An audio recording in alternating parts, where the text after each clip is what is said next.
Question number 2 is not lodged. Question number 3, Liam MacArthur.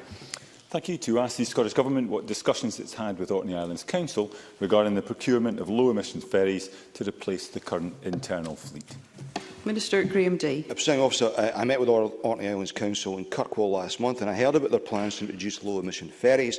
I welcomed these plans, but I made clear that, as Mr MacArthur knows, the responsibility for their inter-island ferry services, including the procurement of replacement vessels, sits with the local authority. We do, however, recognise the pressures that this brings, which is why the Scottish Government's 21-22 budget includes £19.2 million for local authorities operating ferries, an increase of £7.7 million in last year. Liam MacArthur. Thank you. As the Cabinet Secretary will know from his recent visit, Orkney's internal ferry service relies on ageing vessels. They are costly to run, damaging to the environment and no longer fit for purpose. The service already falls below the minimum standards set in the Government's own ferries plan. So what people in Orkney want to know is how and when new ferries will actually be delivered. So can the Cabinet Secretary clarify how the welcome commitment in the programme for government to carbon-neutral islands by 2040 and low-emission ferries by 2032 will pave the way to island communities in my constituency getting the ferry services they deserve? Minister. I appreciate the promotion as well. Presiding Officer, we do have a record of where it's possible assisting our island authorities with issues such as this. The member will remember in 2019 we helped fund the replacement of the MV Golden Mariana. As he knows, the replacement of vessels, the responsibility lies with Orkney Islands Council. However, I recognise that, like ourselves, they face budgetary pressures and we have a shared decarbonisation agenda. Therefore, I'm willing to explore what could be done to assist them in the form of removing or at least substantially reducing costs at the design phase by virtue of having a small number of standardised designs created and available to them. And we've had initial conversations with Orkney in that regard. Graham Simpson. Thank you very much. The situation in Orkney is very little different to that elsewhere in Scotland. The Minister is well aware of that. When are we going to see a meaningful plan to start replacing Scotland's ageing ferry fleet on the West Coast and in Orkney? Minister. Well, with the greatest respect, clearly Mr Simpson isn't paying attention. There is a ferry plan for the government-responsible ferries that is in place. It involves, for example, replacement of freight vessels to the Northern Isles, as well as ferries in the western part of the country. If he hasn't spotted it, I'll write to him with the detail. Question number 4, Neil Gray. Thank you, Presiding Officer. To ask the Scottish Government whether it will provide an update on its consideration of removing the not proven verdict. Cabinet Secretary Keith Brown. As we set out in the programme for government earlier this week, during this year, this government will launch a public consultation on the 3-verdict system.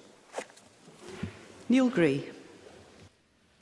Thank you, Presiding Officer, and I thank the Cabinet Secretary for that answer. This is so important for my constituents, the family of Scott French, who died horrifically last year. The person accused of his murder was effectively acquitted with a not proven verdict, and the family believe, given the substantial evidence available, that the not proven verdict left them in limbo and appeared to be an acceptance there was merit in the charges without the consequences. Can the Minister therefore confirm that the views of victims of crime, particularly those where not proven was returned, will inform this consultation and ensure it is scrapped as quickly as possible? Cabinet Secretary. Can I thank the member for his question? As he will know, though, it's not appropriate for me to comment on individual cases, although, of course, I'm sorry to hear that his constituents felt that the not proven verdict left them in limbo in the way that he describes. I've said before in this chamber that I recognise there is a strong case that has been made for the abolition of the not proven verdict, but these are complex issues and many stakeholders believe that the third verdict should be retained, or they highlight the interconnectedness of the system. So it's right that we consider the consultation responses carefully before we weigh all the evidence and reach a decision on these important matters. But I am happy to confirm that just as a broad range of stakeholders, including victims and survivors, played an important role in last year's engagement events on the findings of the independent jury research, we will continue to take an open and consultative approach going forward. And as part of the wider public consultation, we will seek to capture the views of a broad range of stakeholders, including legal professionals, the third sector and those with lived experience of the system. Jamie Green. A consultation is all well and good, but the Justice Committee of this Parliament back in 2016 said that the not proven verdict was on borrowed time. That was 5 years ago. So what comfort can you offer those who feel that the not proven verdict is intrinsically unfair? Some comfort that this session of Parliament will finally deal with it through legislation and not kick it into the long grass. It's time we resolve this centuries-old controversy of our Scottish legal system. Cabinet Secretary.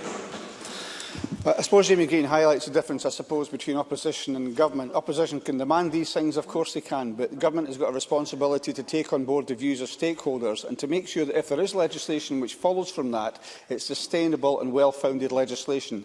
It's right that we take in the views of the legal profession. Indeed, many of the people on his own backbenches and across the chamber have reservations about the abolition of the verdict as well, and it's right that we hear these views. That's a sensible way to proceed. Question number 5, Tess White.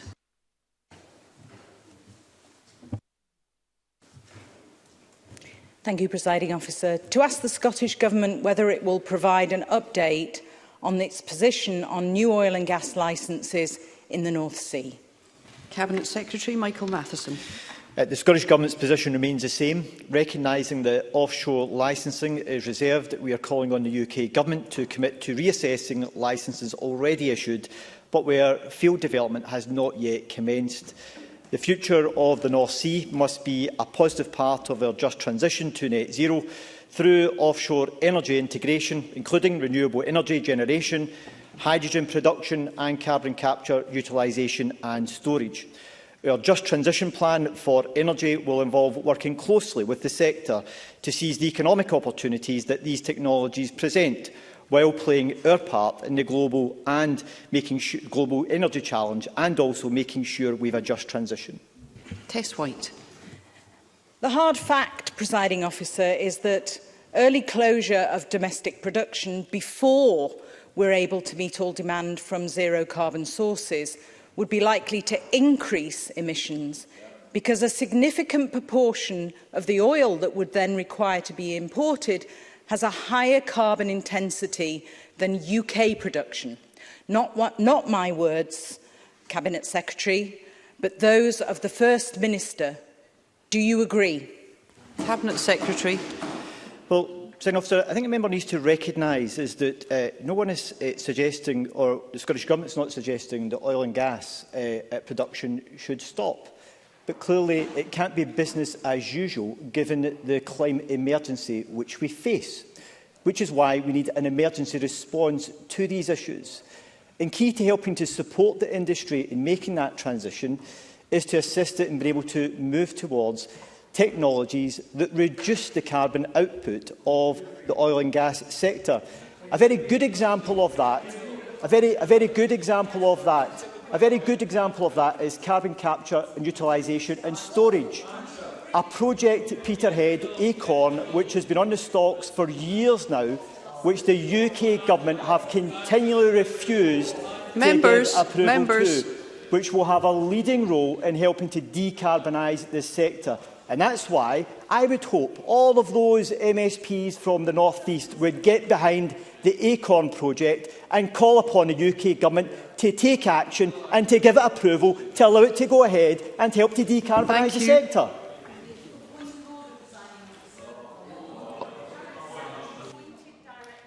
Sorry, on a point of order, Tess White. Thank you, Ms White. Point of order, Presiding Officer. The Cabinet Secretary pointed directly at me.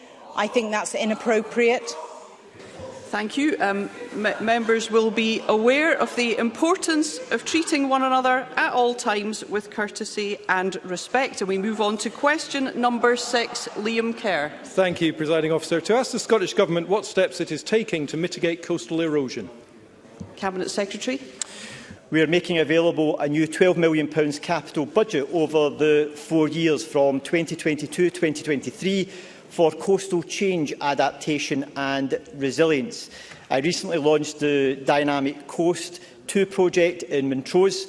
This project helps identify where the greatest risks from coastal erosion and sea level rise are this decade and in the future, and also the global climate challenge which we face.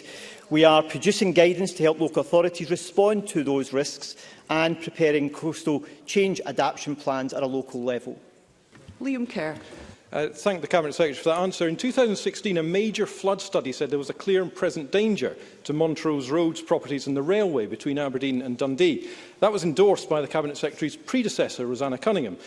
At the Cabinet Secretary's photo op in Montrose there last week, one of his local councillors stated that action needs to be taken in the next 5 years. So what has changed since 2016 that pushed action back to 2026?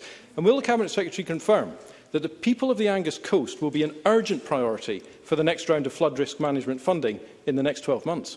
Cabinet Secretary. Officer, I'm very well aware of the concerns and issues that are around Montrose, because it's an issue that's been raised with me on a regular basis by the local constituency member, Mary Goujon, and the impact that has directly on her constituents, as it does on the members' constituents as well, which is directly why we commissioned the dynamic study, not to identify the nature and scale of the challenges which we face around coastal erosion in different parts of the country, including within Montrose. And the funding which we're making available is a project which we're helping to support to look at how we can take forward direct action in areas where there is need for measures to be implemented to reduce the risk of coastal erosion and the impact that then has on local flooding within local areas, such as the risk it poses within Montrose. What I can assure the member of is that we will continue to work with local authorities to make sure that that funding is used in such a way that it maximises the impact that it has and also helps to reduce the risk of local flooding within local areas. Question 7, Rhoda Grant. To ask the Scottish Government what steps it has taken to increase capacity on ferries on the West Coast routes. Minister Graham Day. Presiding Officer, as the member is aware, passenger capacity has increased with the removal of physical distancing on August the 9th. We have also actively explored opportunities for chartering additional vessels and secured the MV Arrow to enhance the existing fleet, providing lifeline ferry services. We are, of course, also continuing on the procurement of a new vessel for the Isle service, as well as 7 new ships under the Small Vessel Replacement Programme, and work on new vessels for the Gourock to Dunoon and Kilcreggan services. Rhoda Grant. Our island communities in the West have suffered for a number of years due to lack of capacity and reliable ferries. And this year, the addition of COVID-19 has taken the service to breaking point, with many people unable to travel. This is unacceptable. It damages the economy and blights lives. The Scottish Government have so far failed to increase capacity, and I would like to ask what steps they are now taking to procure additional capacity over and above that provided by the MVRO in the short term to alleviate these communities' issues. Minister.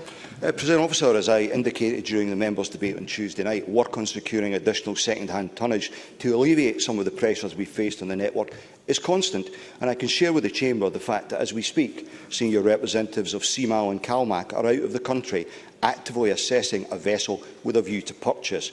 If we get this over the line, it will have a degree of positive cascade effect across the network and, additionally, create the potential for us to be heading into the next summer season with a backup vessel standing by to cover any issues which arise. I'm sure the member will welcome that news. Emma Roddick. Can I ask the Minister how much the Scottish Government has invested in ferry operations and infrastructure since 2007? Minister. Presiding Officer, the Scottish Government has invested in excess of £2.2 billion in the Clyde and Hebrides ferry services, Northern Isles ferry services and ferry infrastructure since 2007. We've also delivered a number of new routes as well. But, Presiding Officer, I don't hide from the fact that we need to do more, hence the reason we have this £580 million funding stream to deliver new ferries and harbour infrastructure, and we are in the process of delivering on that.